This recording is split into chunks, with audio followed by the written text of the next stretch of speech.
Good evening, everybody. Welcome to the Capital Improvement Planning Committee meeting, our public hearing of September 23rd, 2020. Would you all please stand for the Pledge of Allegiance? I pledge allegiance to the flag of the United States of America and to the republic for which it stands, one nation, under God, indivisible, with liberty and justice for all.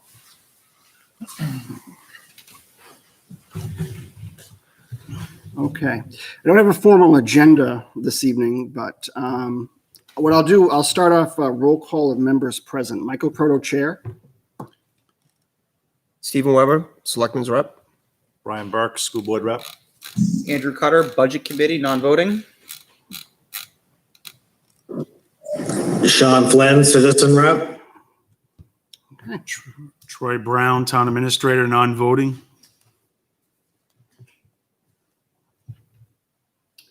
And of course, Jay Minkara. Jay Minkara, National Regional Planning Commission, and staff to the committee. Okay. Thank you. Welcome, everybody. Before I get started this evening, normally in our agenda, we usually have a public input at the beginning of the meeting, and we usually have one sort of near the end. So I'll open it up to a public input at this time for any comments at this time. And if there's none out there, you can let me know. Chairman, it just appears to be mostly the core members. Just the core members. Okay. Thank you. All right. So this is a public hearing this evening. We don't have minutes from the last meeting, so we can't approve those tonight. But this is being recorded and minutes are being taken. On the Capital Improvement Planning Committee capital plan. We have a presentation this evening. Various members of this committee are going to present, starting with myself, and then as we go down the line on different sections of the plan. So let's see. We want to open this. When we started to put this capital improvement committee together, way back when, was it in March, I believe, or beginning of January? I can't even remember now. We had to come up with a vision statement, okay? And the vision statement, I think, is something that's was important because we wanted to know what this committee was tasked with.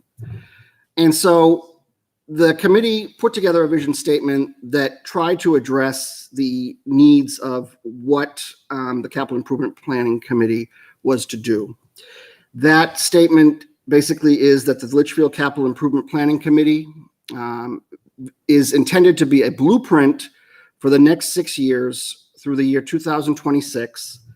The future growth of our town, its resources, prioritizing strategic short and long-term economic development goals, cost impacts, as well as offsetting revenue sources that are in scope with the Capital Improvement Plan Committee review. The aspects of our town's future considered by the CIP included things such as heritage preservation and community character, land use and growth management, preservation of natural resources, economic development, community services and facilities, infrastructure needs, replacement and continuing maintenance of town assets. So the aim was to put forth a recommended list of capital needs in the town and the school district that protects the town's investments as well as limits tax impact in a controlled manner. So the Capital Improvement Planning Committee would be fully transparent to the residents of Litchfield and welcome their feedback and seek the Board of Selectmen, School Board, and Budget Committee approvals of recommended warrant articles in March 2021 that can begin to be actioned in a phased and fiscally responsible manner. So that was the statement that was produced. Going a little bit to the history, how did the capital improvement plan, where does it come from? Well, the capital improvement plan is a creature of statute in New Hampshire. And under RSA 674.5, as to authorization, in a municipality where the planning board has adopted a master plan, the local legislative body may authorize the planning board to prepare and amend a recommended program of municipal capital improvement projects projected over a period of at least 6 years. As an alternative, the legislative body may authorize the governing body of a municipality to appoint a capital improvement program committee, which shall include at least one member of the planning board and may include but not be limited to other members of the planning board, the budget committee, or the town or city governing body, to prepare and amend a recommended program of municipal capital improvement projects projected over a period of at least 6 years, and the capital improvements program may encompass major projects being currently undertaken or future projects to be undertaken with federal, state, county, and other public improvement programs. With other state, county, and other public funds. The sole purpose and effect of the capital improvements program shall be to aid the mayor and selectmen of the budget and the budget committee in the consideration of the annual budget. In 2014, the citizens of Litchfield voted at town meeting under a warrant article to delegate this authority of the capital improvement program to the Board of Selectmen. And it would be formed at the direction of the Select Board. The committee was created to develop a master plan of key projects spanning both the town and the school, and to look at all the anticipated expenses from various departments that would be $50,000 or more. So the capital expenditure had to be at least $50,000 or more to be an expense that would be considered. It's important to note that the document is simply a planning document. That is something that's very important to understanding this process. And the items within that plan are going to have to be voted on by the respective boards, budget committee, and the voters at town meeting each year, which is the legislative body. This does not accurately reflect tax impact or actual funded projects at this stage. So we went back and, hold on a second.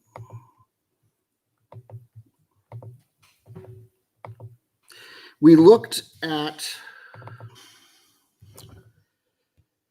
what we were going to do as a board. And so we met from January to September of this year. And we asked different committees and different town departments, including the highway department, the police department, the fire department, et cetera, to come in, as well as the school, and to provide us with possible projects or need or urgency that of projects that needed to be addressed over $50,000. And we basically went through those projects as a committee. We met with the different boards and the different town officials and so forth, and the different departments, and we tried to prioritize those projects in a way that what is the best need at this time for a particular project. And so everybody brought in presentations. We had questions. We had discussions with the various officials and board members, and tried to put together a priority ranking of different projects in the town and their need as a project that needs urgency or something that is needed right at this moment. I think the goal of the committee also was to make this a living document, and then therefore to make this committee sort of become sort of a standard committee that met on a quarterly basis, basically from January through October, and basically to keep that plan, to keep the momentum of the capital improvement plan in place of the town of Litchfield, we needed to have meetings to address that quarterly. So that was really a goal of the committee as well. So what is this capital improvement program? It's a plan, and it outlines a schedule of proposed capital investments in land, buildings, and equipment over a period of 6 years. Each project is classified by a need. So what is the urgency and the timing? Those were big issues that had to be addressed.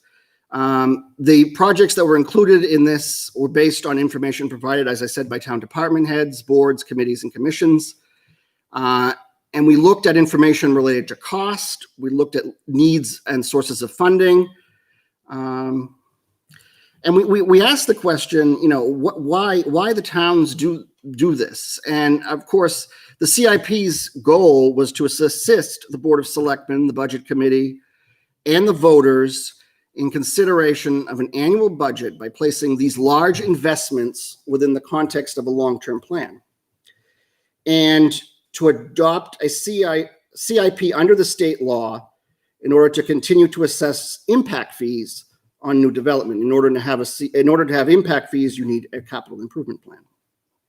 And that is the benefit of impact. What are the benefit of impact fees? Well, impact fees allow the town to offset costs of new buildings, equipment purchases, capital investments necessary to accommodate new development, residential development, costs that would otherwise be borne solely by the taxpayer. We wanted this to be a living document so that, we looked at 2021 to 2026, and, we wanted to at least have the opportunity to review projects within that time frame, but also to meet at least quarterly to review those plans and propose amendments as needed over the course of time to ensure that the CIP remains current and as relevant as it can be as a planning and budgetary tool.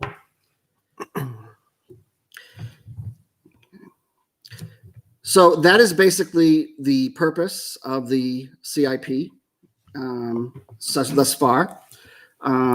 So we'll next, I think, talk about the school district. And what was the justification? Well, the school district believed that there was a justification to build a new GMS. And that was something that the beginning of this process that was very, very important. To build a new elementary school, pre-K to grade 5, because of the deficiencies that were identified with the building, the land, and HVAC, and so on. Basically, the replacement to GMS and to replace the grade 5 portables at Litchfield Middle School. And so therefore, this project was classified as urgent.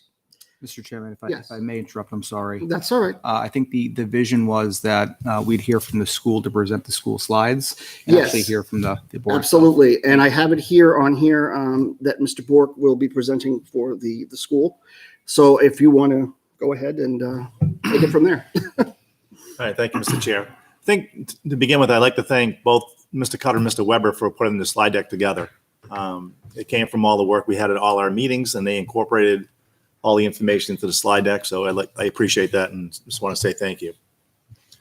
So Mr. Chair has already pointed out some of the areas as far as for a new school. So I think, as the residents know, this has been ongoing for some time and has been a really hot topic for us at the school board for the last 2 years, pushing for a new school. Within it, and as I go through the different slides, you'll see there's additional savings. I realize the cost is extensive for a new school, but it's also will roll in other costs. You mentioned the portables. It would eliminate the portables down at LMS.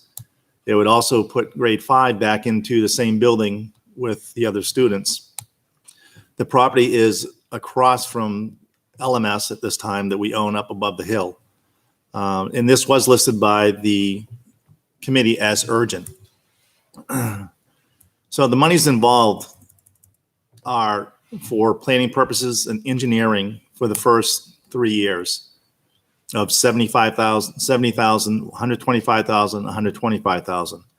The bond would be going in year 2024 because we can't apply for state aid, which we're hoping to receive for the school until 2023, because it's a time frame that the state allots school districts to apply for monies.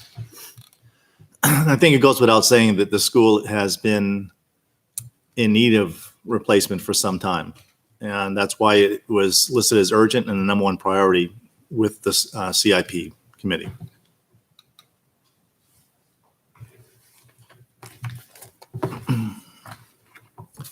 So as far as the next slide is energy efficiency.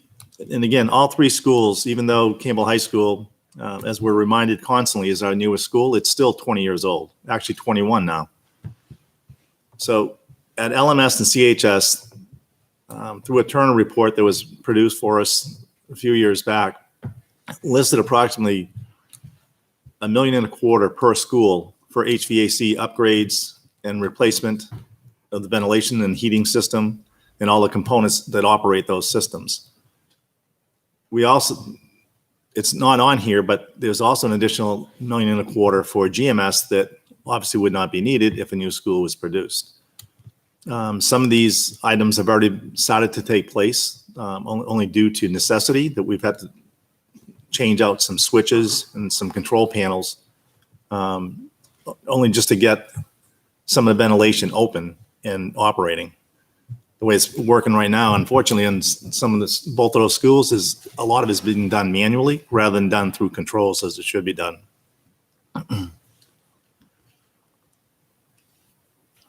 The next area is the CHS parking lot. And this is $85,000, $85,500. There's different parts of the parking lot that are eroding out towards the track area that need to be brought back up. Otherwise, it's just going to continue to erode, and just before you know it, the pavement will be gone. And then all the crack fills and sealing of the parking lot. The next priority for the school district is the LMS kitchen expansion. This is at a cost of $300,000 to create more room in the area as far as meal prep. It's really, for those of you who have ever been in this particular kitchen, it's really tight and really not much space as far as individuals moving around. The next area is for the school district is the gym bleachers at high school. The cost is $206,000 and it's slated for year 2023. After 20 plus years of the bleachers going in and out and in and out, the mechanics to them are starting to break down. Parts are difficult to find, and it's becoming a safety hazard.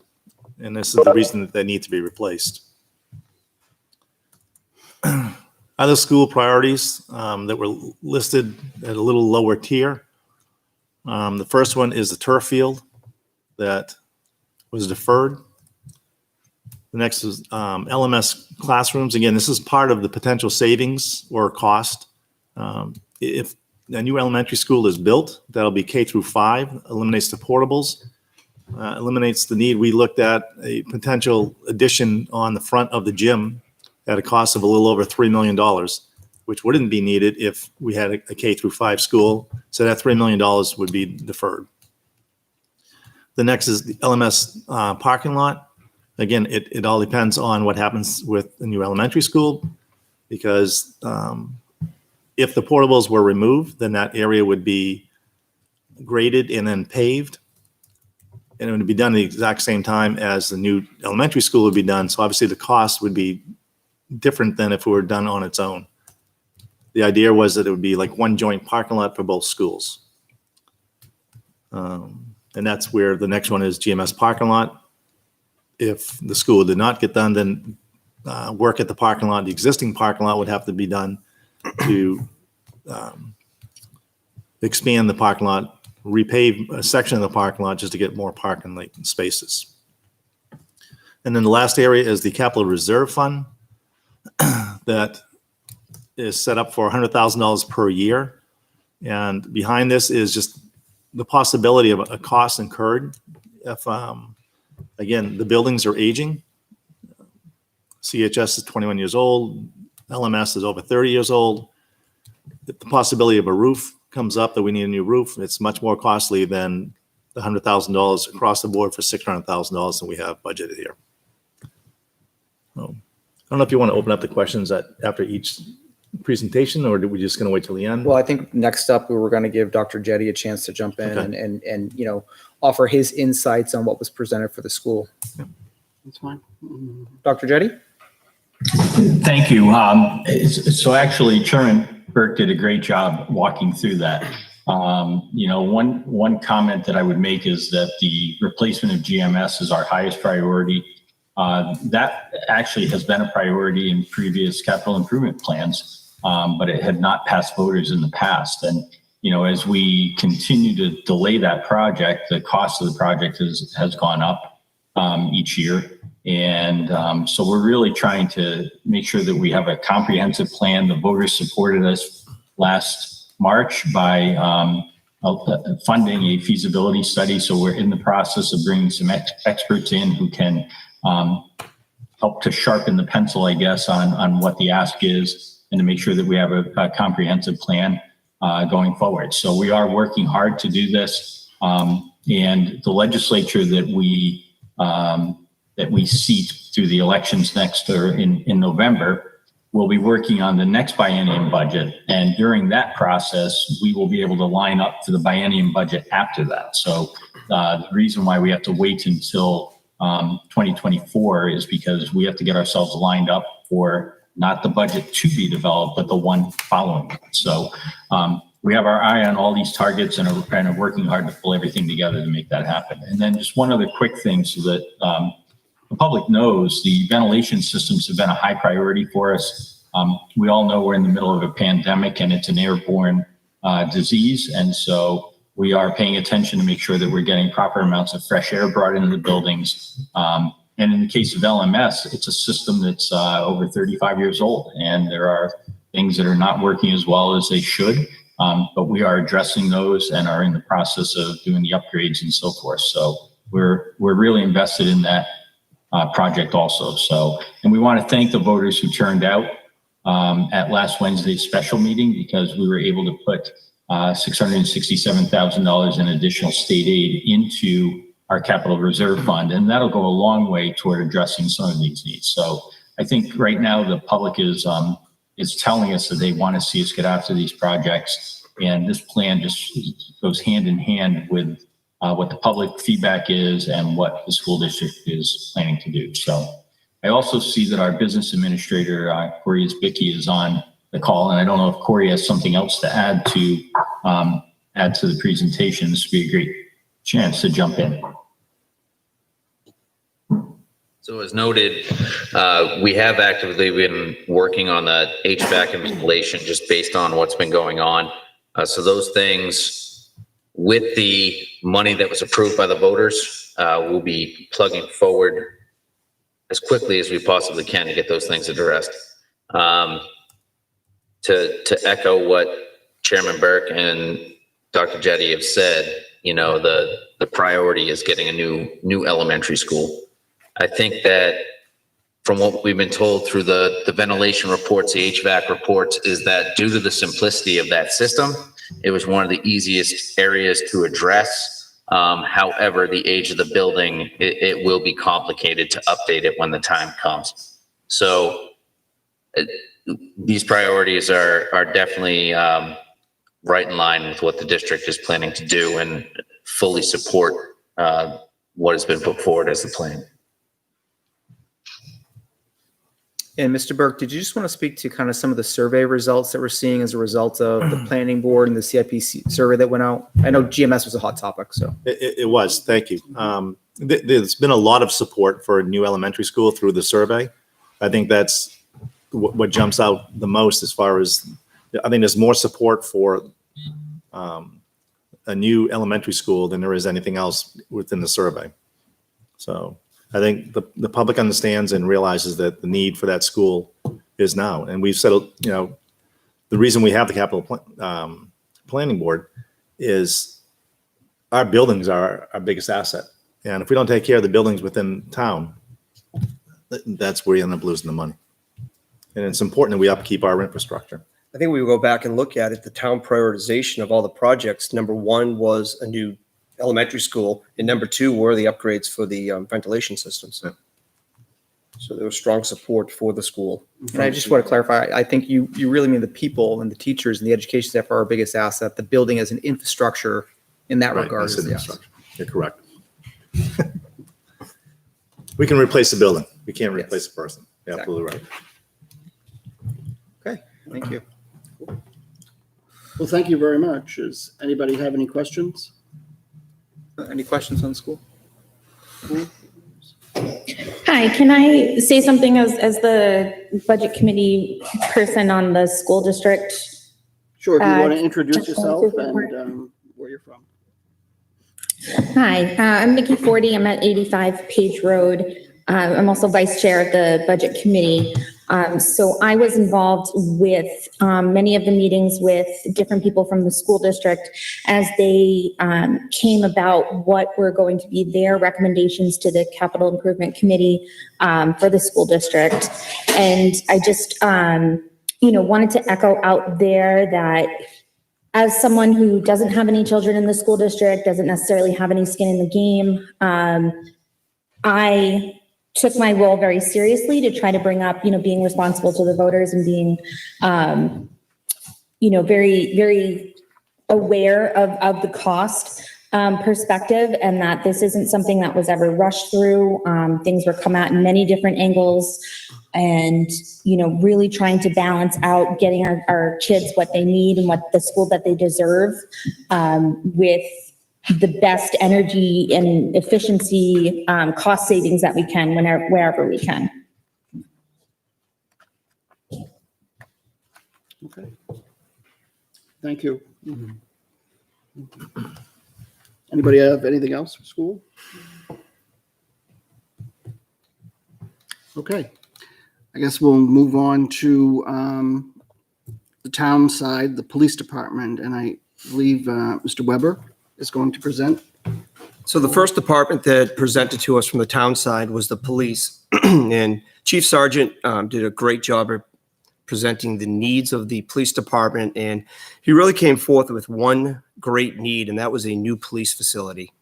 And the reason that he needed this and he presented it for us is we have safety space and storage constraints within the current facility. After his presentation and we listened to everything, this was actually a competing top priority within the Capital Improvement Planning Committee. We struggled back and forth, and in the end, we did allocate that the school is number one, and we all do agree that way.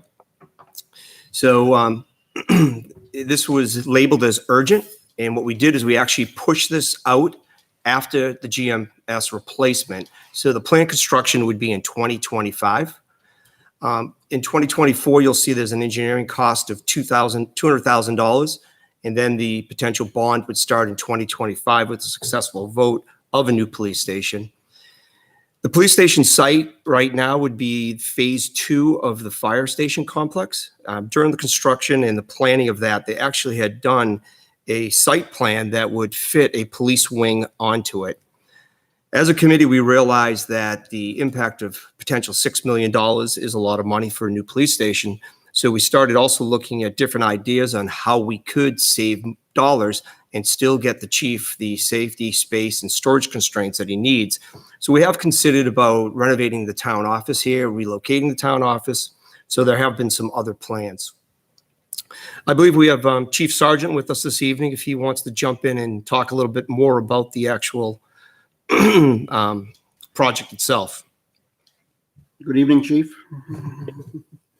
Good evening, Mr. Chairman, and thank you, Chairman Weber, for that insight. You highlighted my 3 main concerns as I've shared with this board, the Board of Selectmen and Budget Committee members: safety concerns, space constraints, storage restrictions. And this has been a historic problem. The current building we're in is 2,900 square foot working space, and that facility was constructed for 7 full-time police officers. And as I had previously advised the Capital Improvement Committee, that our full-time officer staff has increased by 78%. We're currently 13 full-time police officers 2 permanent part-time officers that work 32 hours a week, 2 full-time police dispatchers, a police prosecutor who's in 30 hours per week, administrative assistant who's in 30 hours per week, an animal control officer, 2 part-time officers. So our staff has drastically increased. And I think that in evaluating our current situation, it's necessary and it's the time to move forward to address safety, space, and storage concerns. I would highlight when we took our tour with members of the Board of Selectmen and the Budget Committee, that during that tour, you know, members who participated, and if you've watched the video of the tour, you would have observed $10,000 worth of honor guard equipment hanging from the woman's shower stall. You'd see the small dining table that we have that I've commented to be multi-purpose. Not only is that where we, you know, eat our meals together, but it's used for evidence processing, firearms maintenance, and it's also used to bail our prisoners. Historically, we've seen that these concerns were present 2 years after the new town hall and police station were constructed. The facility was not built for department expansion, for future residents, and for further build out of the town. And in fact, you know, as I stated earlier, in 1999, 2 years after the construction, then Chief Iverson noted the deficiencies within the PD, that was inadequate male locker room, an inadequate storage space, an inadequate garage space. The town has invested money into looking into this facility to determining what it needs for improvement and if it meets the needs of the town and the department. We hired MRI, the Municipal Resources Inc. in 2008, and they addressed that give consideration to a combined public safety complex, build a new town hall or build a new police department with one element taking over the other side of the building. We spent money in 2019 to have a space needs assessment done. And that professional company, Case Boost Associates, identified that the most ideal, perfect situation for the build out of the town and the department would be a 12,600 square foot building. And we've continued to move forward. And I believe that considering and moving forward with the phase 2, the addition to the fire department will serve the town, will serve the department, and will eliminate our safety concerns, our space constraints, and our storage restrictions. Thank you. Thank you. Anybody have any questions, Chief?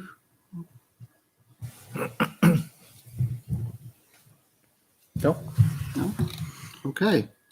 Thank you, Chief Sergeant, for your Thank you, Mr. Chairman. continued work on this and for your time this evening. Okay. Moving on to fire. Steve. So the next department that presented to us from the town side was the fire department, and they had 2 needs, and that was for fire apparatus. We have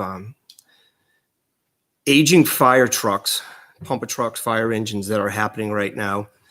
One of them is a 1991 tanker truck, and the other is a 1995 fire engine. Presently, the tanker truck we have classified as urgent need to replace it. That is over 30 years old, that truck, and it's getting to the point now it's going to be costly if we do need to repair it. So you'll see that we have the funding for this starting in 2021.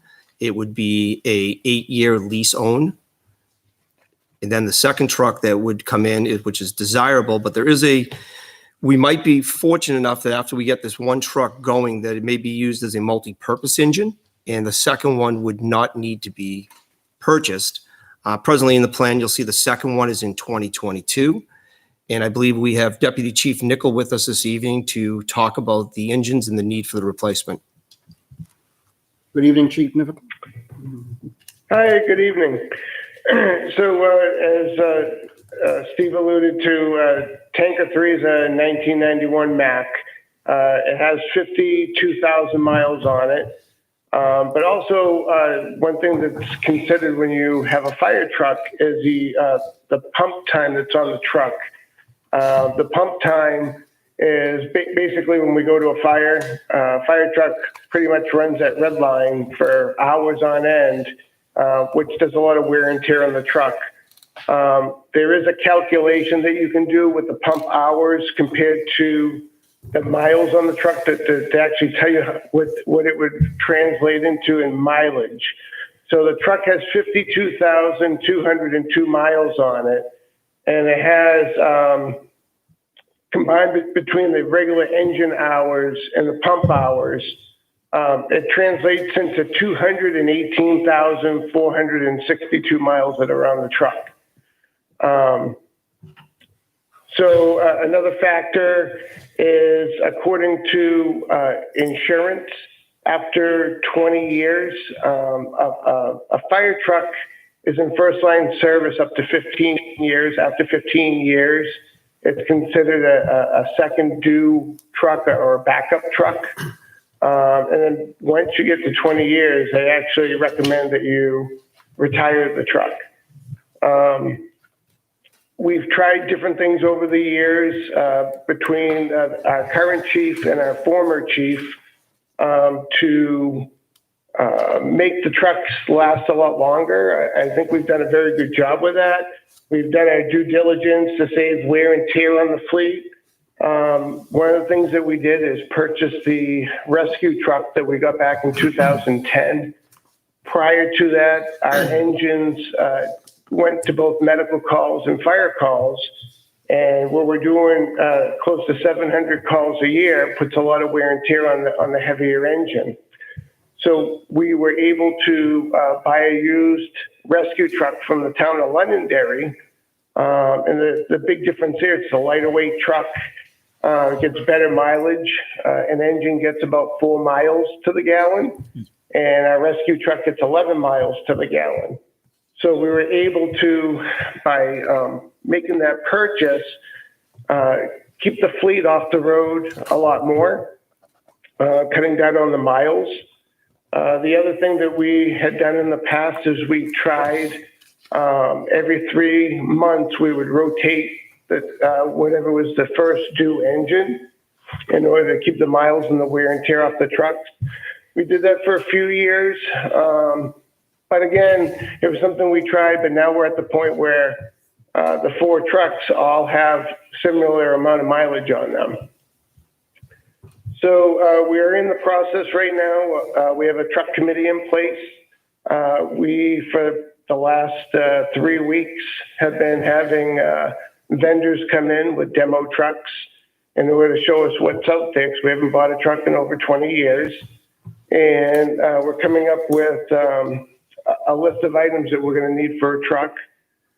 As Steve mentioned, one of the things that we're looking at is that the truck that we currently have is a 2-man pumper tanker. So it can run as an engine, and that's what it was designed for back in '91, so that it would augment our engines if we had an engine go out of service, but it also carries a large amount of water on it.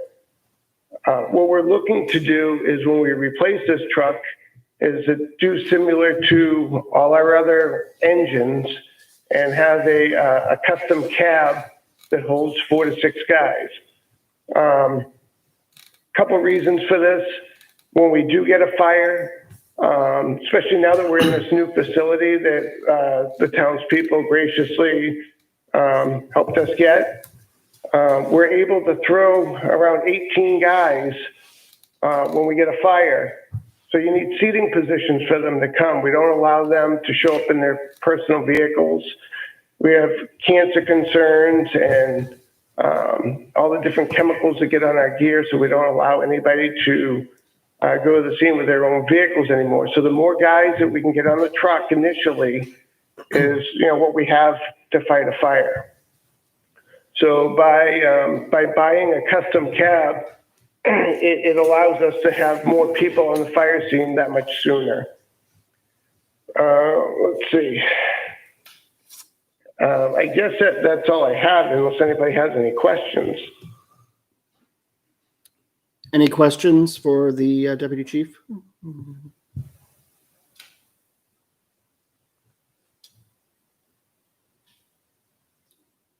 Okay, hearing none. Thank you very much for joining us this evening and providing us with the information. Appreciate it. Thank you.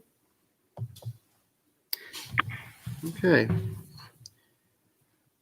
Let's see. Moving on to Highway Department and Roads. Mr. Cutter is Okay. going to present this part.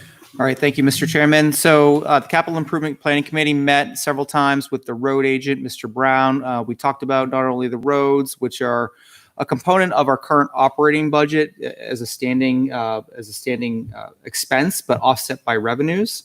But also, kind of the future vision of the road plan through 2026, which is the scope of this plan itself. And the subsequent sides, and I'll run down them momentarily, I actually have kind of the vision for the roads that are planned for each of the upcoming years.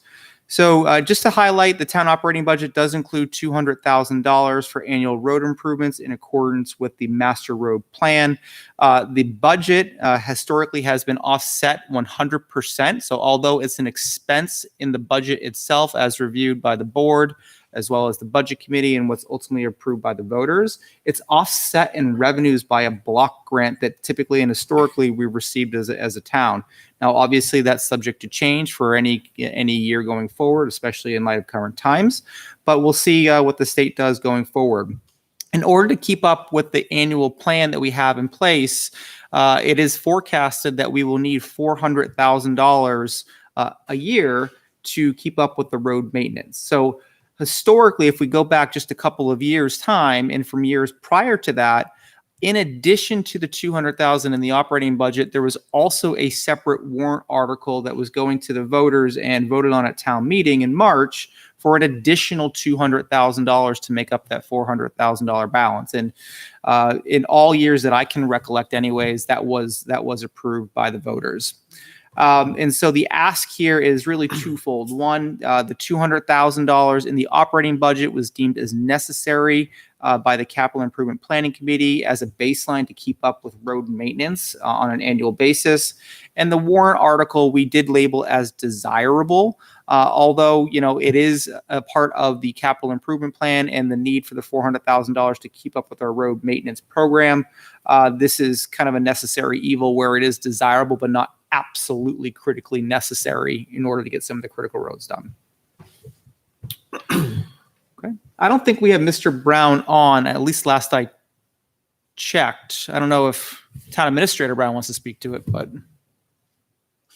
No, I think what you've said is absolutely correct. The town has done a really good job over the past 5-8 years at trying to maintain the funding level for our road infrastructure at about $400,000 a year, and I think it's really proven to be a number that we can, as a department, manage, because there's a lot of work involved in actually reconstructing these roads, working with the neighborhoods, working with the contractors.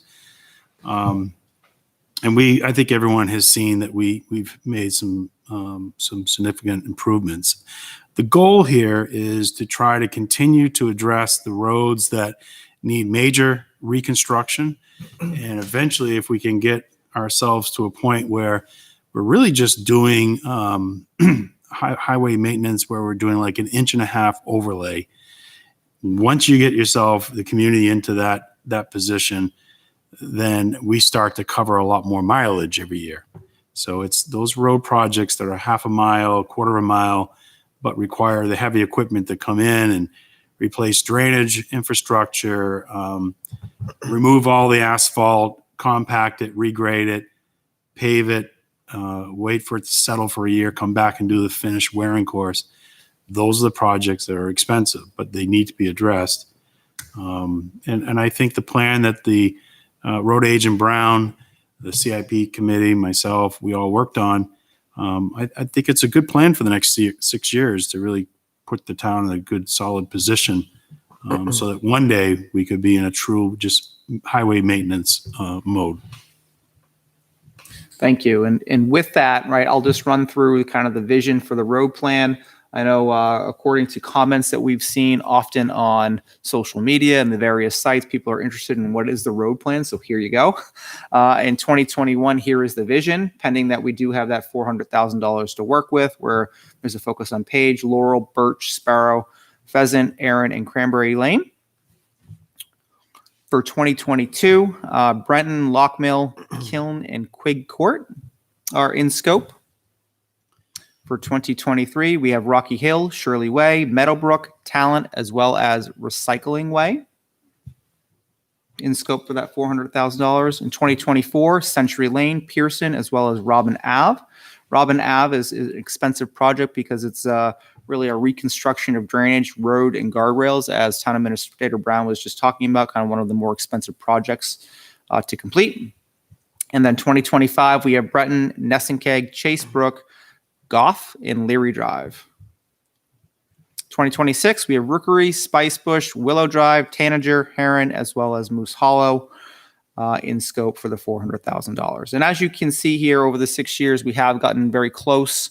The road agent, along with the town, has gotten very close to that $400,000. Of course, there's fluctuation in pricing every year as oil goes up and down, and that fluctuates the price a little bit with the asphalt. But this is a best estimate at this point in time.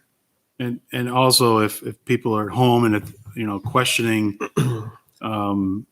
why this road goes first over this one, there's a couple of things that went into this. One, we were trying to put together a plan that was right around that $400,000 price point. Two, addressing obviously the roads that required immediate attention. And three, the last thing we worked really hard at was as you'll see, the way the neighborhoods are planned. Each one of these years, you'll see that these roads are all within the same neighborhood or close proximity. So we're trying to get into, when we go into a neighborhood, we're trying to address those streets that need attention and hopefully reduce our mobilization cost. If you're down in the south end of town and you're moving all that equipment to the north end, you have to pay money. There's that whole efficiency cost. So 3 things going on when you see the priorities ranked. Thank you. Any questions on the road plan? Anybody have anything to ask?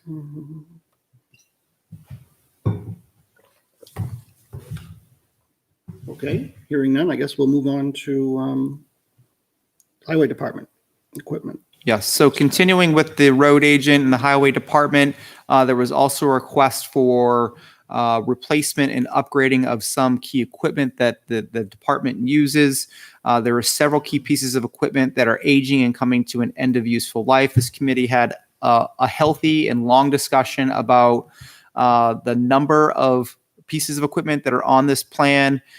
We had a discussion about using the assets, using this equipment for kind of the best years of its useful life, and then trade-in values, while the trade-in values are still somewhat high, and we can put that to new equipment, which also comes with necessary warranties and maintenance plans associated with new equipment, which also has a cost savings associated with that.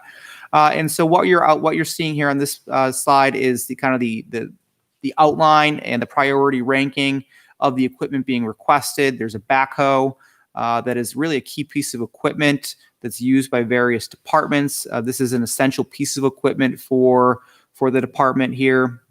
There's a new plow truck. So we had actually quite a lengthy discussion about the need for a new plow truck plus the replacement of existing plow trucks as a committee.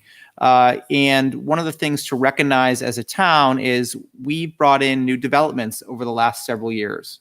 Off of Nessinkeg, right? We have a new development that is going to, or at least intended to be submitted to the town for final acceptance next year off of Page. We have a new development being built right now, right off here, Hillcrest, right across from Town Hall, right? These new roads, these new communities are being built, and there's never been an increase to our equipment to service these roads, right? And so the idea here is that the truck, the new plow truck, is needed. It is requested to service the new areas of our town. And then in addition to that, replacement of existing equipment that's aging. We have now a 20-year-old 2000 plow truck that is showing its signs of age. We have a couple of Ford F350 and F450 series vehicles that are also anticipated as needing to be traded in here, also very aged in nature, along with the 2009 plow truck as well as a 2009 loader. I don't know, Mr. Brown, if you want to speak just a little bit more to this than I. Just quick, I think you've covered the fact that it's an aging fleet, and we'd like to obviously replace that. We think of all of these vehicles as frontline vehicles, just like an emergency police vehicle or a fire engine ambulance. When we start to have a winter snow event, the public and our public safety departments expect these vehicles to be up and running and operate throughout the entire storm. They need to be reliable. They need to have up-to-date modern plow equipment and sanders to be able to go out there and do the job that they're supposed to do. With that being said, what we have found is we relied heavily in the past on private contractors that had private trucks. And we've recently seen in the last few years where the private contractors, they have decided to move on and pursue other employment opportunities. And so we've lost their heavy duty trucks, and we've lost their drivers, their skilled drivers with the commercial driver's licenses. So we're finding ourselves in a position where we'd like to be able to have vehicles. We want our own vehicles so that we can go out and hire drivers and operators that will come back and operate the same plow routes every single year, be sort of dedicated to becoming part of our winter staff. And these same trucks, we're very hopeful, if we continue, if we're able to get this plan funded, will all be pretty much the standard type truck, so that they don't require a commercial driver's license, but they're still fully equipped with a plow, a wing, a sand salter. Some of the contractor trucks right now that we're using, they're a landscaper type truck. They just have that front plow. They don't even have sand or salters on them. So we're out there. We find ourselves right now trying to fight storms with pickup trucks, and that's just not the way you do business in New England. Okay.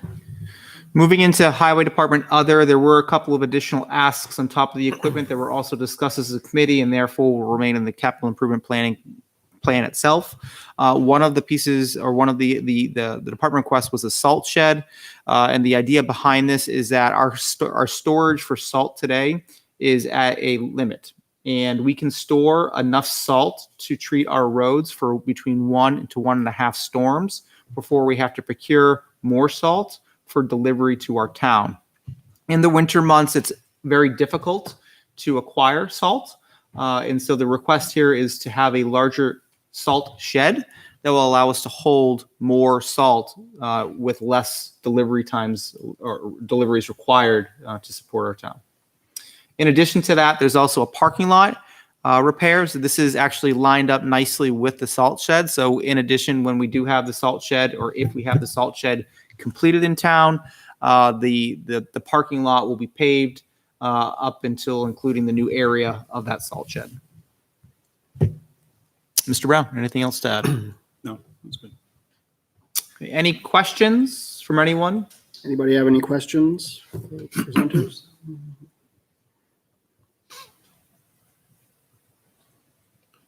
Okay. Okay, hearing none. Thank you very much, Mr. Cutter, Mr. Brown. Moving on to Recreation Dara Pond Parking Lot. Steve.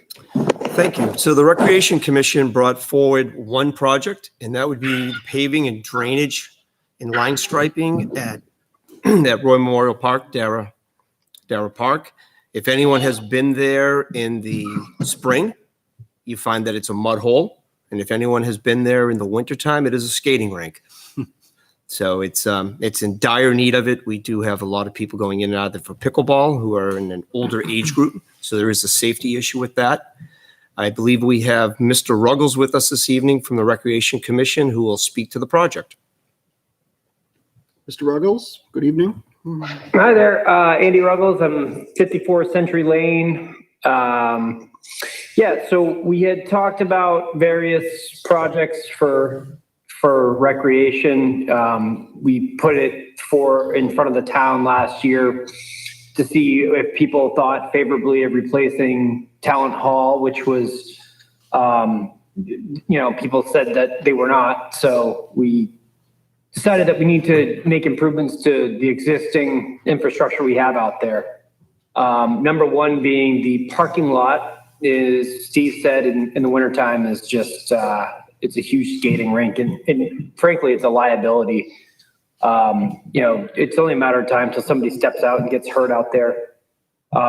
So what we're proposing is to go in, the parking lot's already pretty level. Wouldn't really be much expansion, with the exception of possibly expanding down the road where the roadway goes down to the pond and including some spots down there for the basketball courts and playgrounds, which would make it a little bit more easier access for people.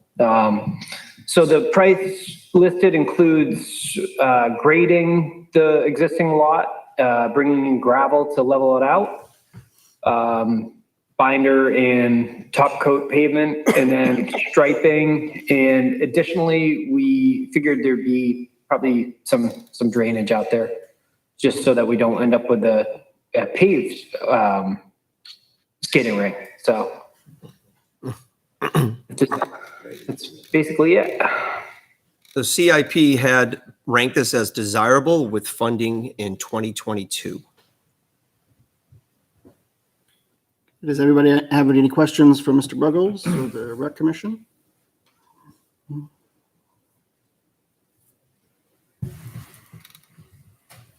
Okay, thank you very much for joining us and thank you for presenting this evening. No problem. Thank you. Thank you. Moving on to conservation land acquisition, Mr. Cutter. So thank you, Mr. Chairman. So conservation also presented to the Capital Improvement Planning Committee. Really, their request is for funding for land acquisition. The request was for $2 million to request certain and key parcels of land and they had indicated that it was strategic in nature, that allows for heritage preservation, expansion of trail systems, and wildlife preservation, etc.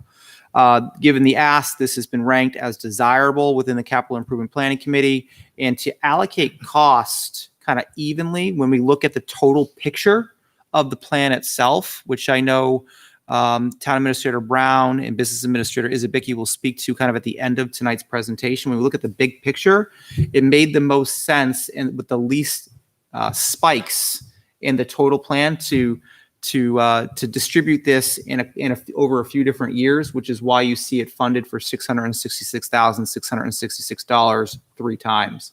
That avoided kind of the peaks and valleys in the overall master plan summary and kept it relatively flat in the ask.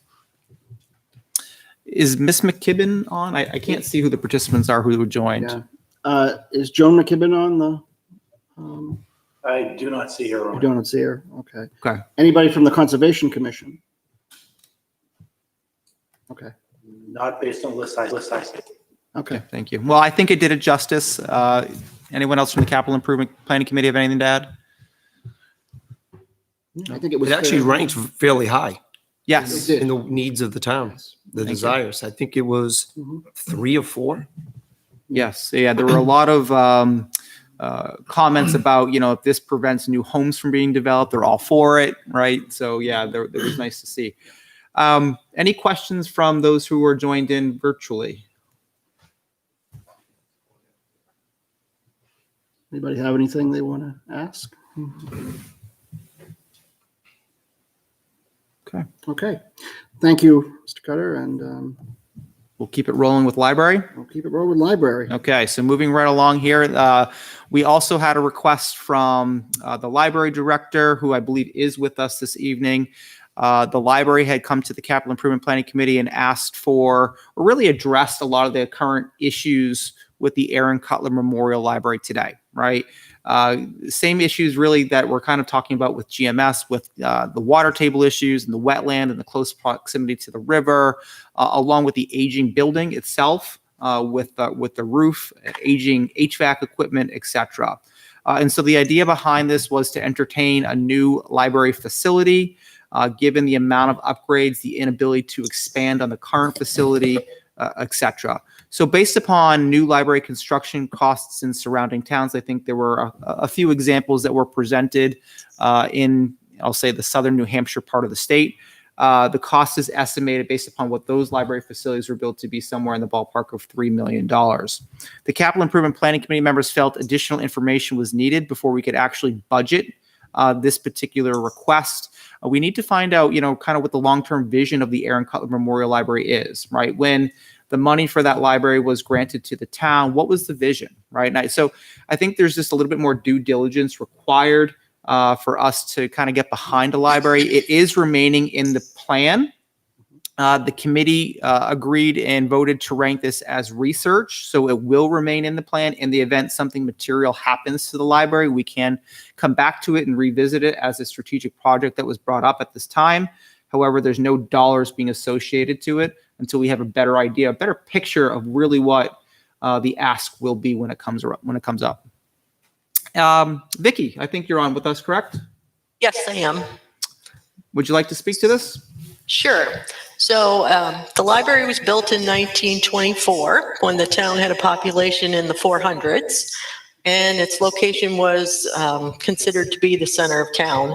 So today we have about 8,300 residents, and this 1924 building is really about 25% of the size that it should be for our town by library service standards. It's also no longer located in the center of town, but rather on this busy state highway, requiring people to have a driver's license and a vehicle if they want to come and visit us. As Andrew said, the land also has a high water table that's, I guess, developed over the years. In 2004, we did have an engineering study done when we had some drainage problems. And it was found that the water table, at least at the time of that study, was above the perimeter drains. What this does to the building is the lower level, which is mostly underground, the walls bubble up from moisture. And periodically we have to have somebody come in and scrape it off and reapply whatever kind of plaster material is on here. But right now it's looking pretty disgusting, but we hold on as long as we can to keep the cost down. The land is also not situated in a great place. We're bordered by Old Stage Road to the south. We've got wetlands to the east behind us, the state highway across, the street and down to the river. And there is a piece of land that the town owns to our north, but only a sliver of it in the front is usable, as it's also wetlands behind there. And while our overall, the building itself is beautiful. I know people brought that up in the survey, and I wholeheartedly agree with that. It's the inside, we've got decorative tin ceilings, we've got beautiful warm wood. It's just wonderful, but being pretty doesn't make it a good library. So it really needs to serve the needs of the community and not just the visual needs of the community. In this day and age, libraries tend to be community centers, community hubs where people can come together, where they feel safe, people are friendly, it's welcoming, and it's a place that they can find reputable answers to their questions and, spark their imaginations, if you will. It's a place with technology to help people get ahead and programs that will inspire them and their children to be inquisitive, lifelong readers and learners. At least that's our goal. So our staff does everything they can to make these things happen with what we have, but we are greatly hampered by the size of the building. There's no meeting room, there are no study rooms, there's no quiet spaces, there's no comfortable seating to sit and read. So there's a lot of challenges with that. And with every new item we purchase, we have to remove an item from the collection. And it doesn't matter if it's still circulating or not. We take the lowest hanging fruit, and that just is how it has to be, because there's no space for additional shelving. The library only offers 2 computers to a community of 8,300 people. They're not in a quiet place where people can concentrate on writing a resume or filling out a job application or any other thing. And there's no quiet space to relocate them to. Our early literacy activities and other children's events take place on the lower level in the center of the children's room. And when those are going on, more often than not, that prevents access to anything else in the room. The same can be said when we have adult and teen programs upstairs. They usually take place in the north room in front of the fireplace, and that cuts off access to everything that's in that room. We do what we can in the warmer months by utilizing the library lawn, which is especially helpful because with our summer reading program, we register upwards of 200 children and teens for events, and we have activities happening every day during that time. But we can only use that space in the warmer months when the weather's good. And we do compete with traffic noise of just regular vehicles and the large trucks. And so we have had programs outside where presenters or facilitators have to stop talking for a bit until the noise dies down and then pick up again. All these types of library programs are important community building events, and they do take a dedicated gathering space, a meeting room type space to execute them well, and that's just space we don't have. The Board of Trustees feels that libraries can provide a heck of a lot to their communities, and the staff and trustees envision a public library in the town complex where individuals and families and children can visit on foot, by bike, scooter, skateboard, whatever they have, and find a comfortable place to sit, an engaging activity to take part in, reading material to expand their knowledge, and technology to help them with day-to-day study and other tasks. It could be a place where Boy Scouts, the Lions Club, and other local organizations can meet, a place where they can attend how-to classes, and a place where people can come and get a little work done or just come to share ideas. It's also a place where new moms and dads can bring their young children to Mother Goose on the Loose and find a support system within each other. And I know it's often brought up on the Litchfield What's Up page that the town needs a center, a place where the residents can come together other than the transfer station and meet and greet each other and build community. And the Board of Trustees does believe that a public library equipped for modern needs, located at the town complex, could provide that. So that's my my take on why we need a new library. Thank you. Very eloquent. Appreciate that. You're welcome. Very nice. Thank you. Does anybody have any questions?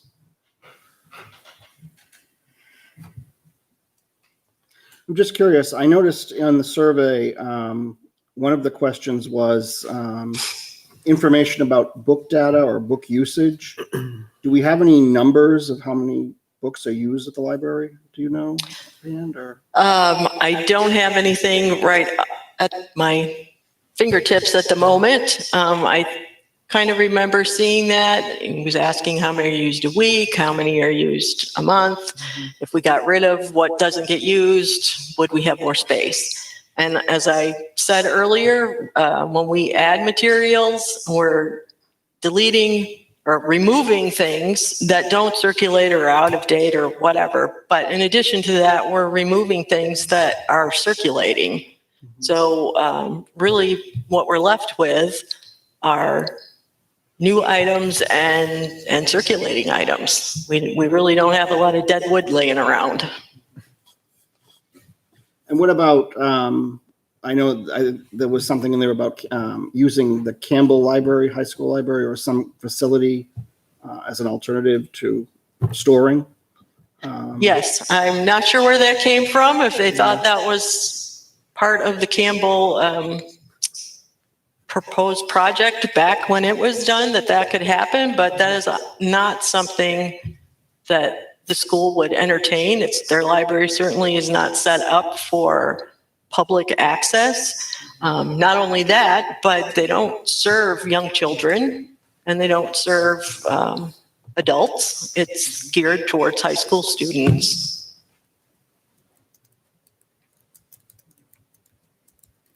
Okay. Anybody have any other questions for Vicky?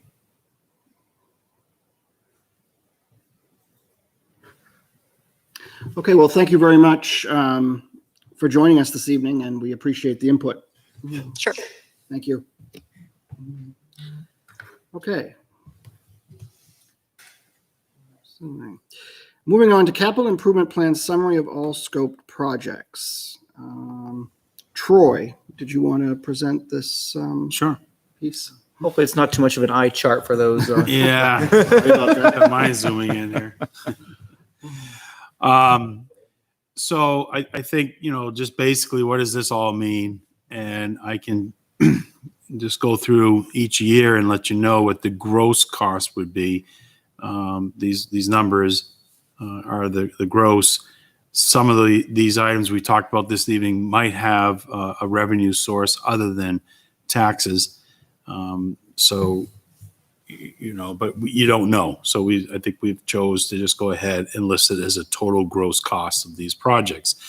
So in 2021, for town projects mentioned this evening, they would represent $1.2 million. I'm just going to round the numbers. In year 2022, it would drop to $830,000. And that drop is, again, back to that land purchase fund, the amount of $666,000, where we strategically placed it 1 year, give it a break another, and we fund it in another year.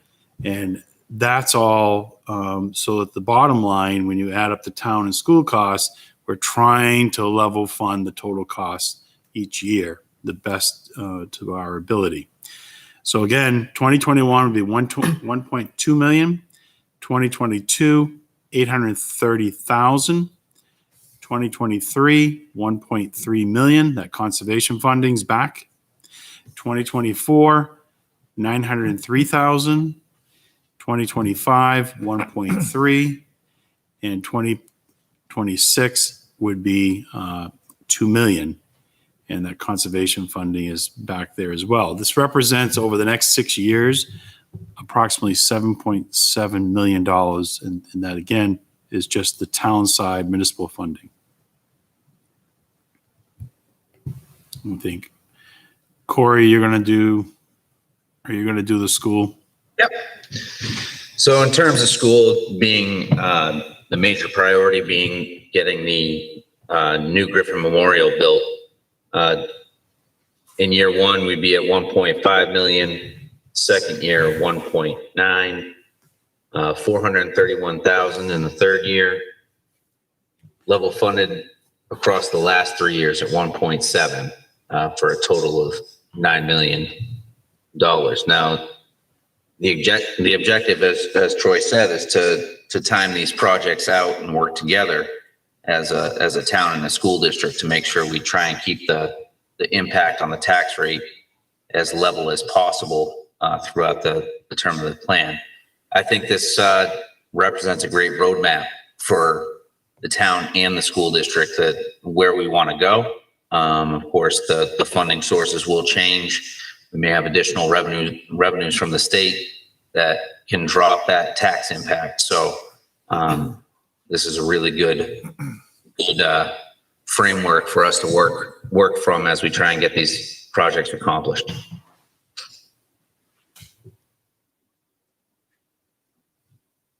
Okay.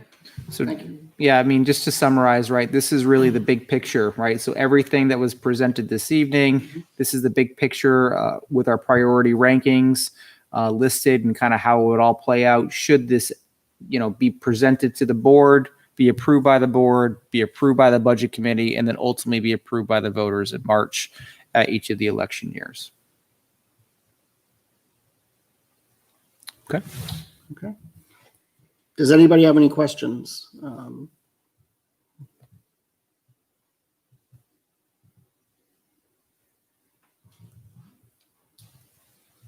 Okay, thank you very much. For Troy and Corey, thank you. All right. Planning board survey themes, public comment. So as you know, the planning board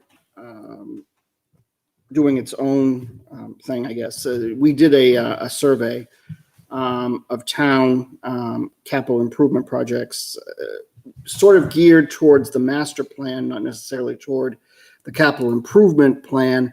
But I thought that having that survey would be a nice complement to the capital improvement committee to actually look at and to use as data. So the community facilities survey, the planning board sent it out. Jay Minkara was very instrumental in getting that survey done and completed and sent out.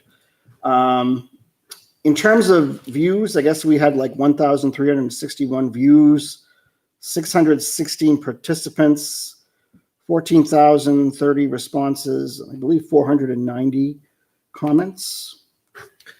So a lot of the themes that came out of this, of the survey data,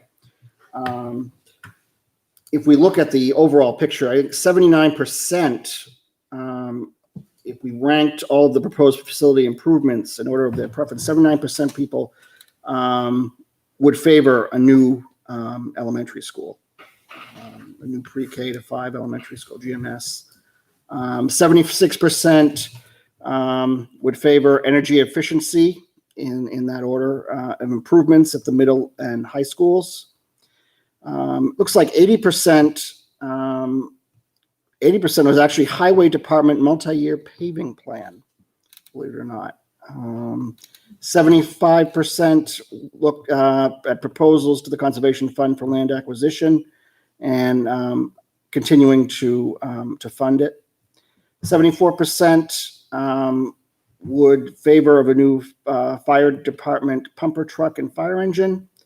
71% would favor a new police department, and 66% a new library building.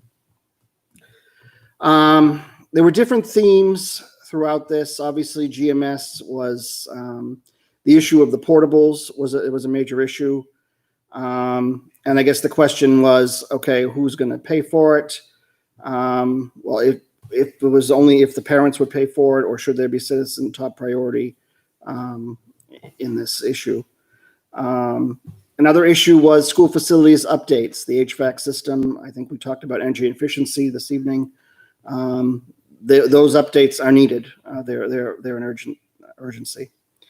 And especially the heating and ventilation systems need support.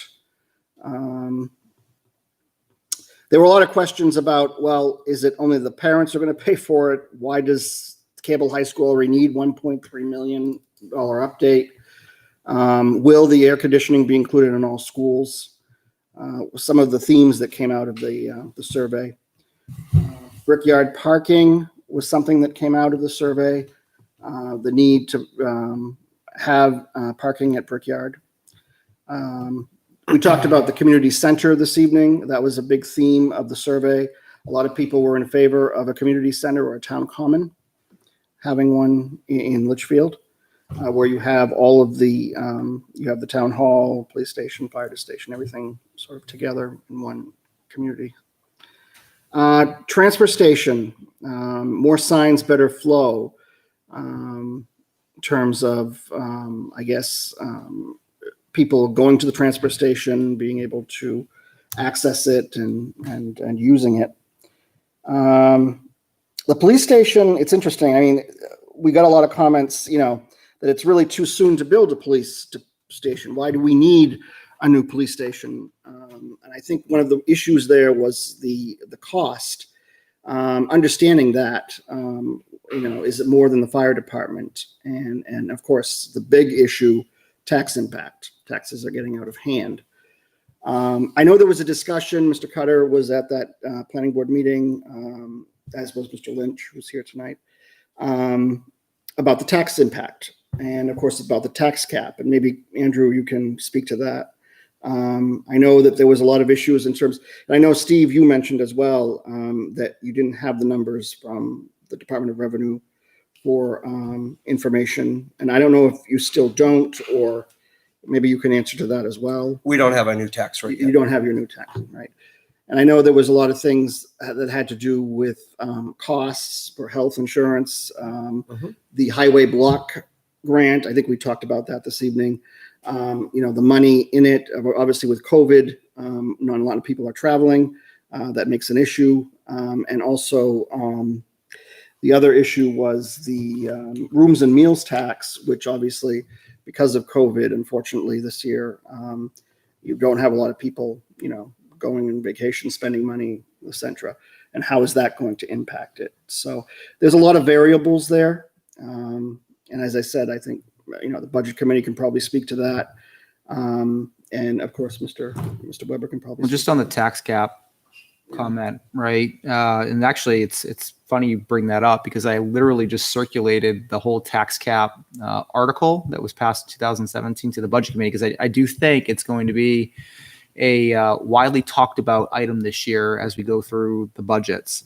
And so I have it right in front of me, all the relevant information. So in March of 2017, the town passed a tax cap, Article 15 in 2017, and it was voted 783 in favor to 483 against. And literally, the article at that point said to see if the town will vote to adopt the provisions of RSA 32.5B and implement a tax cap whereby the budget committee shall not submit a recommended budget that increases the amount to be raised by local taxes based upon the prior fiscal year's amount of local taxes raised by more than $175,000. And so the budget committee cannot submit a budget that exceeds that tax cap of $175,000. Now, there's formulas and calculations that go behind how that $175,000 is calculated. Mr. Brown, Town Administrator Brown does a great job helping us with that and keeping track of that. So I'm very thankful for that. But at the end of the day, right, when we're talking about capital improvement planning committee in the requests that are coming out of the various departments, and as we've seen, we looked over a 6-year period. At the end of the day, the town budget is going to go up just through normal operating costs, right? New contracts, new things rolling into the budget, like communications equipment that was approved last year, et cetera. Right? That's already going to hinder us being able to meet that tax cap. In addition to that, when you roll in warrant articles for raise and appropriate, right? That's also going to roll into tax cap calculations. And so we really need to be sensitive to this 175,000. So, from a budget committee perspective, I don't see where the budget committee will be able to support anything that comes forth that's certainly at the cost of millions of dollars, right? It won't happen. So like the likelihood of the budget committee getting behind any of this is slim, but that doesn't mean it can't go to the voters. It can't be justified at the deliberative, at budget hearing. You make the case for it, and then, you see what happens at town election. So that's just a little bit about the tax cap, a little bit about, how at least the budget committee will have to think about these projects when they're asked for, if they're asked for, and presented as warrant articles. Okay, thank you.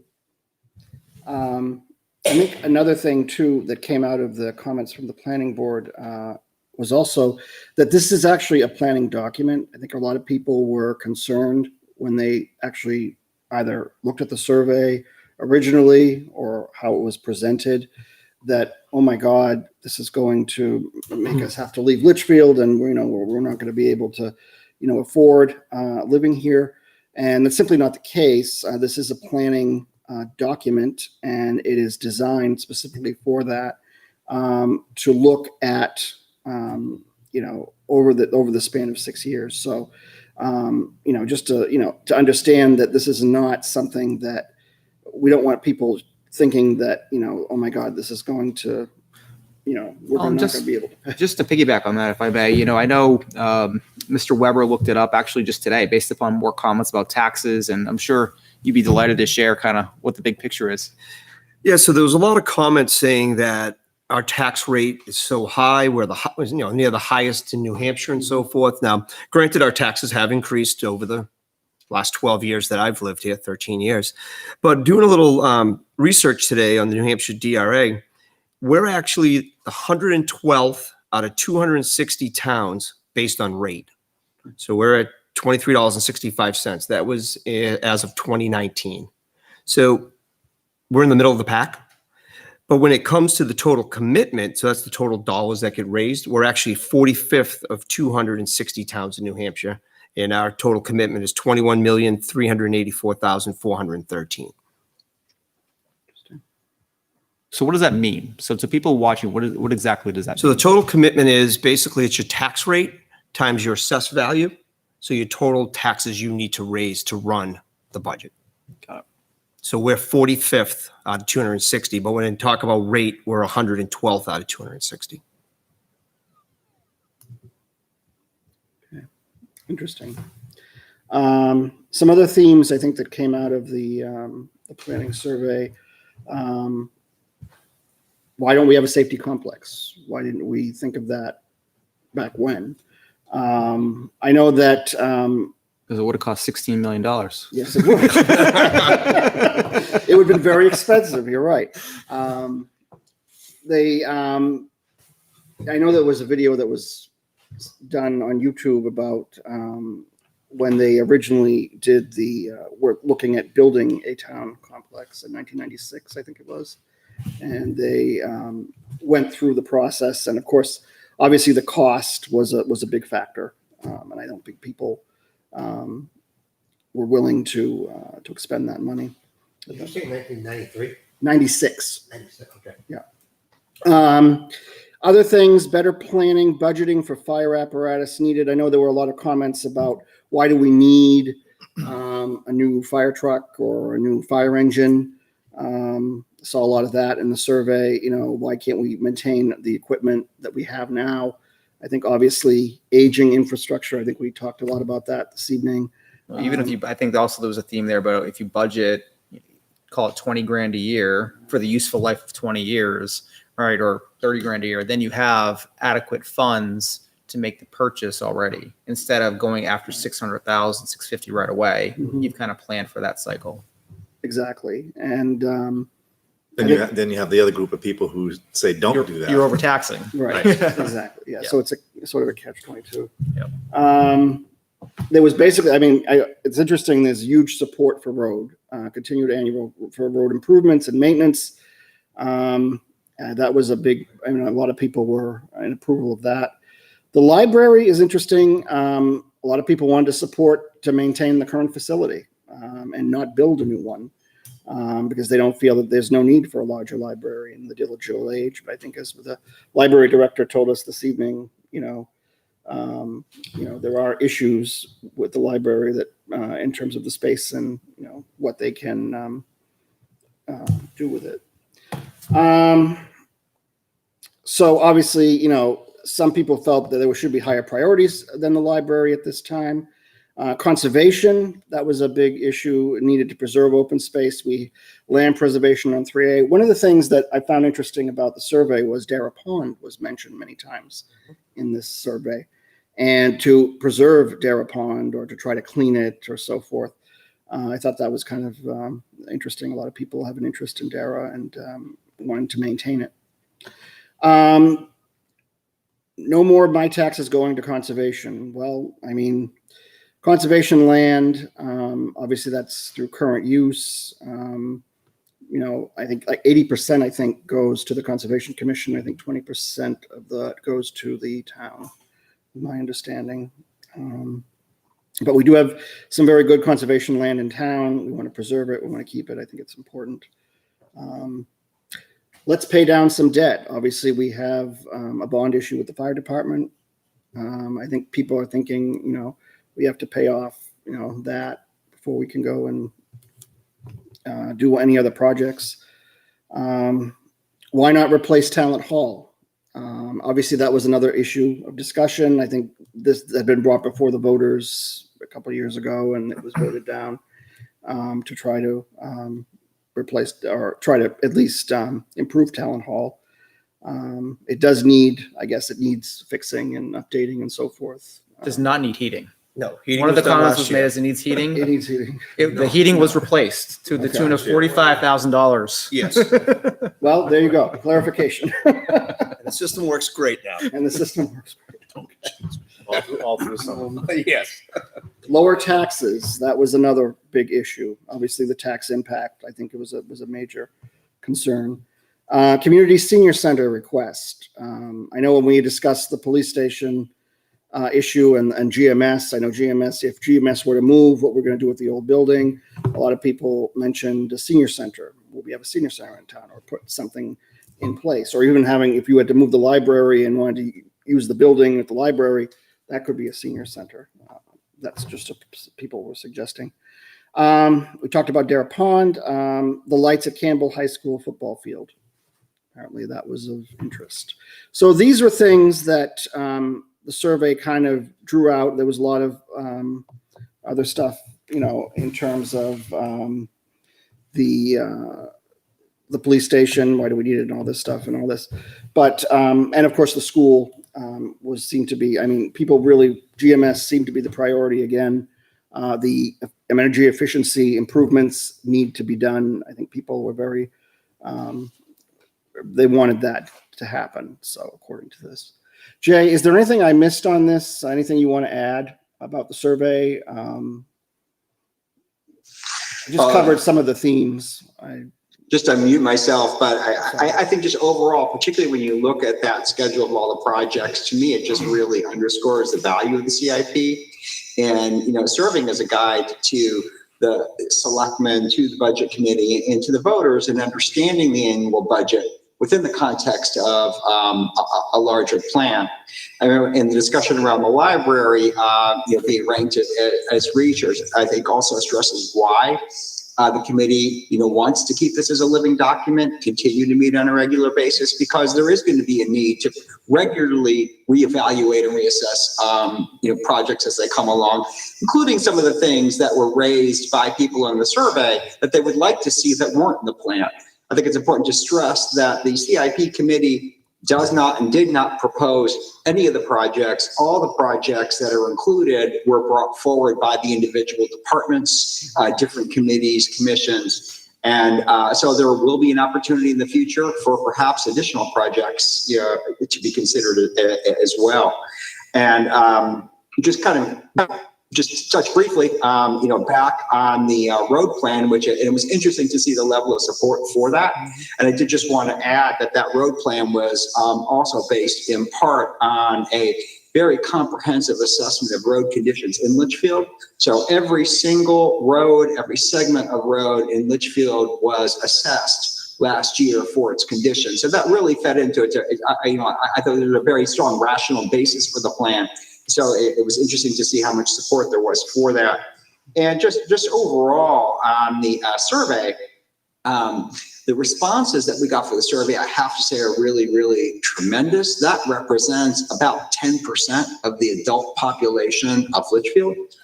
For anybody who's involved with or does surveys, that's really a pretty astounding response. So really, kudos to the people of Litchfield who took the time to fill out that survey. And I think in terms of working on the master plan community facilities chapter, which is the planning board is undertaking right now, in addition to the capital improvements program, that's going to provide really, really valuable input into the thoughts, feelings, sentiments of the people of the town. So thank you, everybody who took the time to do that.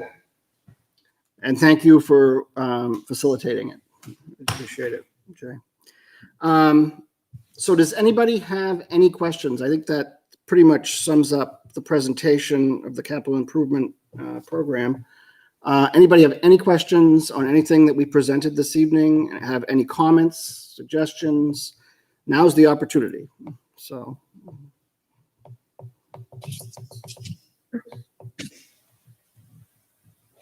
Hi, Mike. It's Kate Stevens. Hi, Kate. Can you hear me? Okay. All right. Yep. I'm Kate Stevens. I'm at 9 Evergreen Circle. I'm also a member of the planning board, but I'm here as a community member tonight. And I just had a question. The goal for this committee was to come up with a plan over 6 years, but that was the minimum amount of time for this kind of plan. So you had a goal to come up with a plan for 6 years, and then every department came forward with basically their own major urgent project that needed to get done. And when you put all of that into a span of 6 years, it's an overwhelming amount of major projects. So are you guys considering, if you are updating this document, are you considering pushing out that 6-year timeline at all? So if I may, I think the answer is, well, yes, because I don't envision, nor do I think anybody on this committee envisions all of that being funded within 6 years, right? And I think that's really important to mention.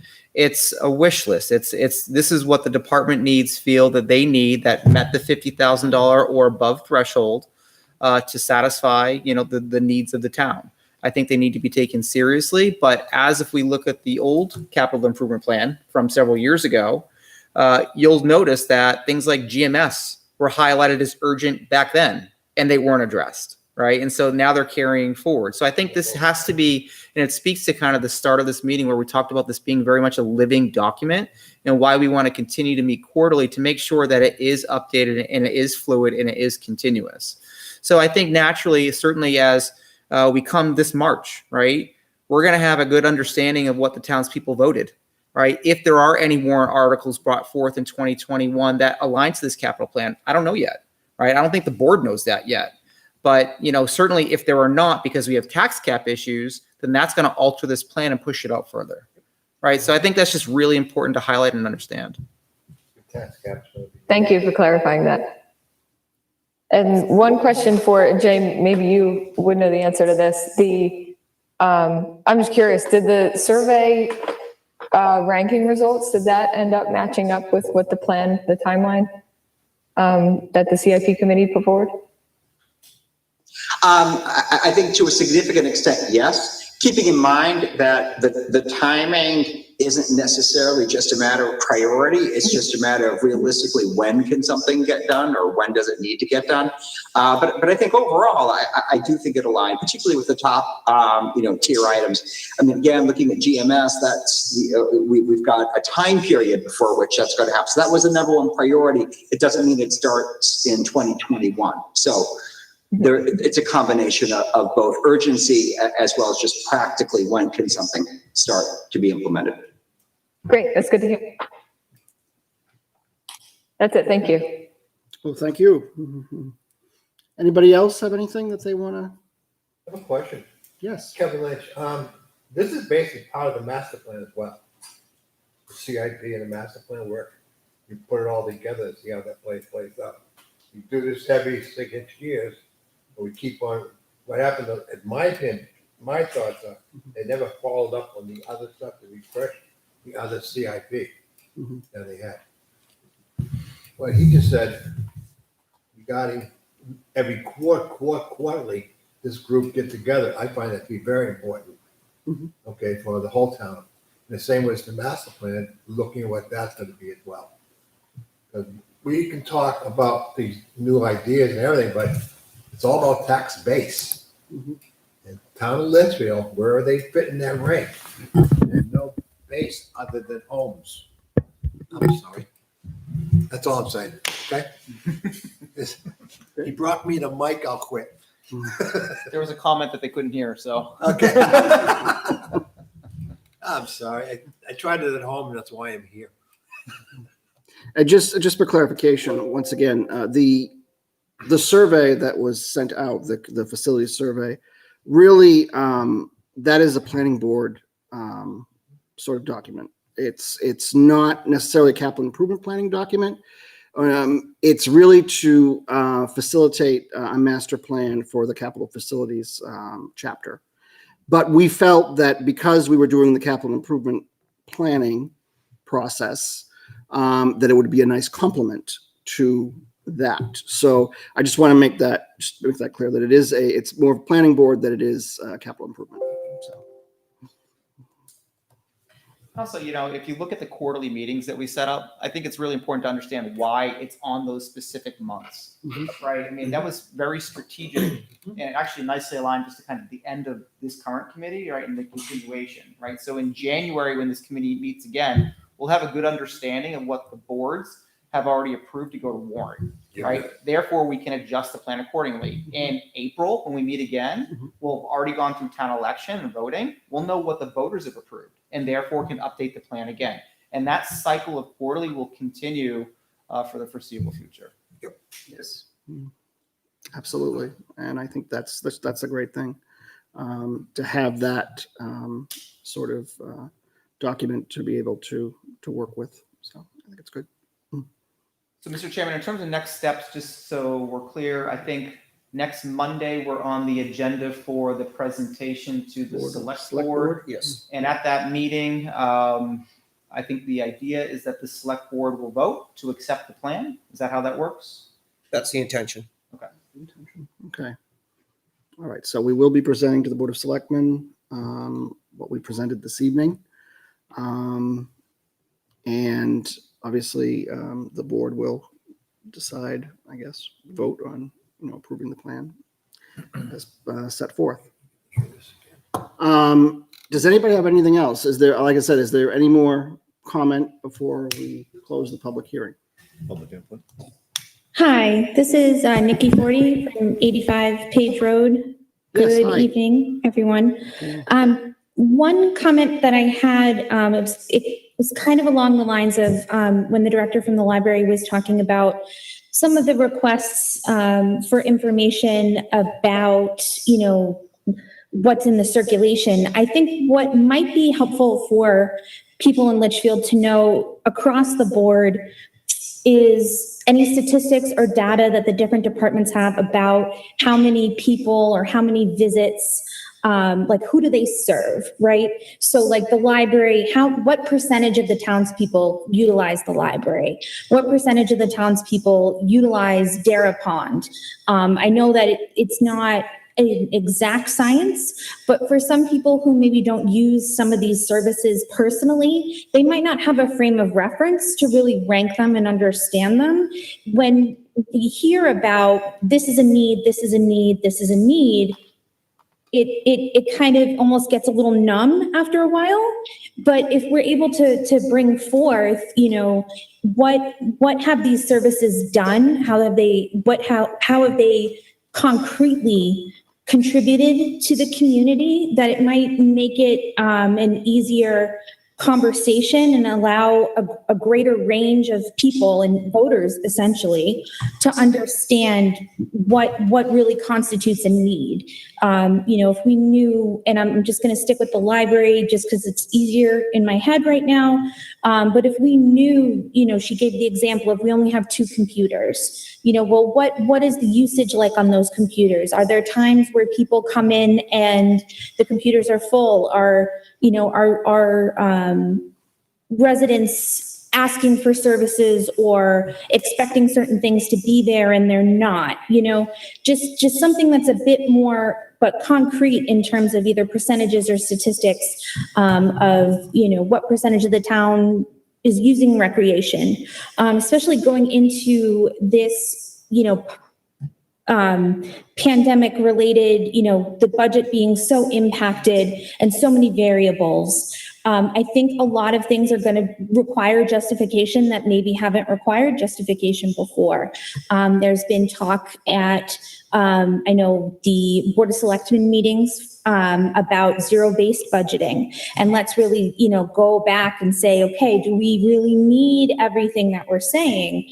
So with that level of scrutiny, I think it would be important for departments, if at all possible, to be a little more specific in terms of who are you serving, how are you helping, and how is that going to help the town? So that's my piece on that. Just wanted to give an extra plug.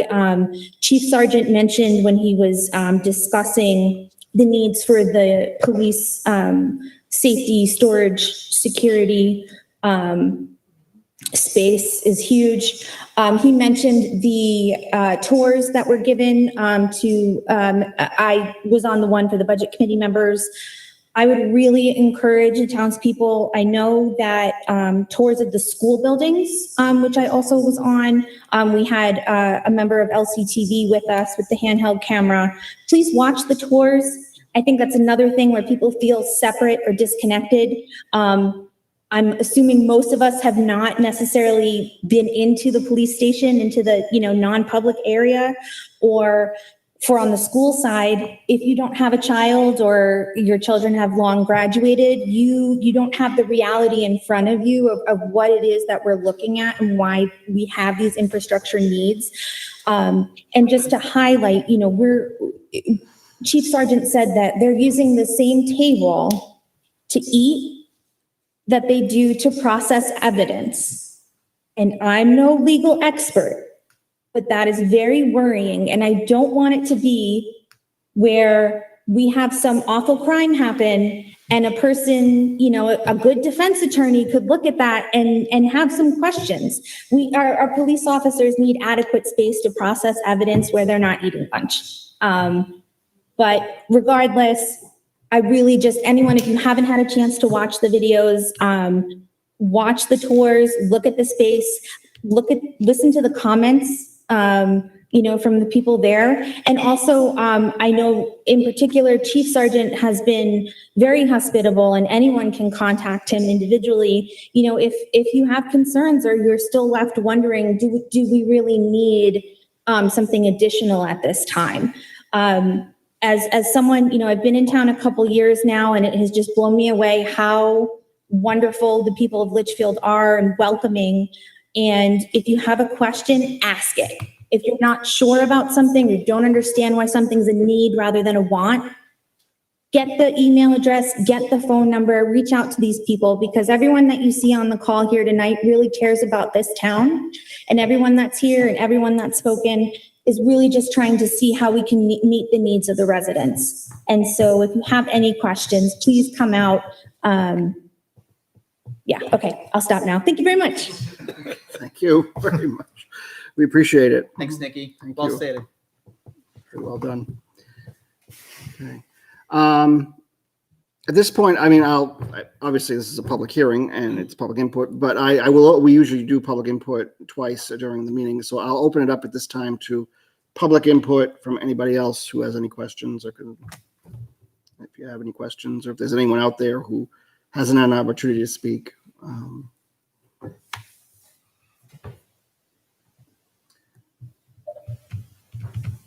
Okay. Guess I'm hearing none. So thank you. Is there anything else that we need to talk about? I don't think so.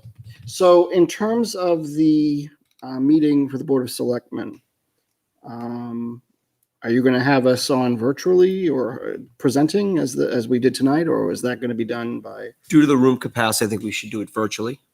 I would think that would. And it would be the same presenters this evening, coming Okay. forth again next Monday I evening. think we could fit, couldn't we? Yeah, 5 selectmen. If there was 4 of us, So so that's 11. if the individuals participating this evening in person wanted to, I think we could accommodate that.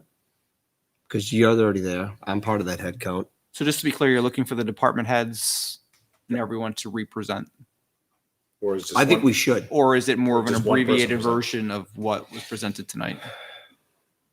I guess does the logistically, committee what think? is? I mean, You're going to have another 2-hour meeting plus your own board agenda. Our docket is rather light that evening at this time, Troy.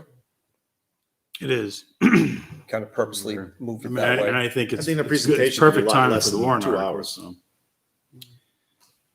Yeah, I think like the end comments can be left out. I mean, I don't think Yeah, it's the really end needed. comments can be left out, so it's the core hunk, and I think we did that in an hour and change. And you probably don't need, like the librarian there and No, I That's think why we I'm should- asking, do you need Yeah, I Dr. think we should Jetty? sit Do you there. need? Let's sit and talk about an abridged version. Yeah, I think that Okay. makes sense. I'm sure my select board has listened in tonight. Yes. One of them came to join us. There he is. Beautiful. Yeah. So let's do an abridged. We'll put together a list of who we need from department heads. Some of this I know that we've heard before. We've talked recently about a lot of the highway equipment and so forth with. And they've already started, they've reviewed warrant articles twice now. And So a we've lot of heard some of these it. have actually been presented. So Some of the bigger projects, I think it'd be nice for them to hear from the school about the presentations for the schools. I think the police station would be a good one to hear from. Yeah, I think we can. I think you do the same format, but maybe just a little bit more abbreviated. Yep. Sure. Not Okay. as much background. Yeah, just take out some of the, Troy and I will work on that and we'll shoot a note out to everybody. yes, if you could, that would be great. Okay. Does anybody have anything else that they want to talk about? It's the motion to adjourn. Well, I Right have to a it. motion on the table. Adjourn. Do I have a Ready to second? call a question here. Call the question second. Okay. Discussion. All right. All those in favor of the motion signify by saying aye. Aye. Aye. Those opposed, abstained, motion passes 4-0-0. I think 5. Was it Peter's five? there. Yeah, Yeah. he joined us. Oh, you did. I didn't see you. Sorry, Hi. guys. All right. 5-0-0. My apologies. No problem. Okay. So I guess that's it. Thank you for joining us this evening. We will be presenting to the Board of Selectmen on September 30th. Am I correct? 28th. 28th, I'm sorry. Monday. 28th. Monday evening. Monday evening. So, okay. Thank you very much for joining us.